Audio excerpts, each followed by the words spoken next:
ko ba't ganto? Ginaganapan ko lang na natural, tsaka inagapan ko na mautal. Nilawan sinugal, ginapang minahal. Katagalan natutunan ko rin tumagal, tsaka alam ko naman na inaabangan na sana tabangan yung papakawalan para di naabangan. Kasong alaba-laba naman ang alabang kinalakihan na galingan ng galingan, kaya nakasanayan ko makabuo na madiin. Di ko na malayo na malayo na malayo na palayo, narating matay ako na pailing. Mga naniwala di ko pwede biguin, di ko pwede pakitaan na bitin. Mga tingan na kalang busugin ko pa din kahit kabisado na kalitiin. Alam ko na may mata lang nagbabantay kung paano ako sasablay, matyagang nag-aantay kung kailan ako tatamlay at lalaylay. Yung mga laway na makita ako na mahina, umay na manirang alay na manghila, kasi nga walang pinakitang hindi pamatay.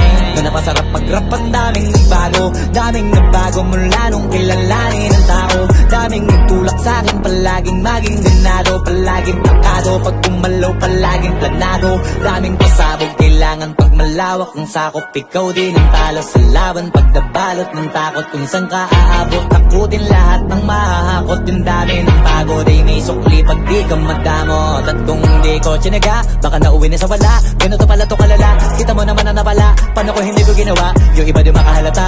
Malaki na anak kataya, marami na pwede mawala, kaya di na pwede pabaya, hindi pwede puro mamaya, baka sa huli magpahiya. Totoo na parang himalaling simula sa iba ba tiningala. Matagal ko din na kinapakadagawa, di madapa yung kalidad mo na kasi binabahan. Marami pa nagdududa, puro kilos ang inuuna. Ngayon kita mo namumunga, tumutubo na, pakarami ko nakukuha, pero di pa rin nalulula.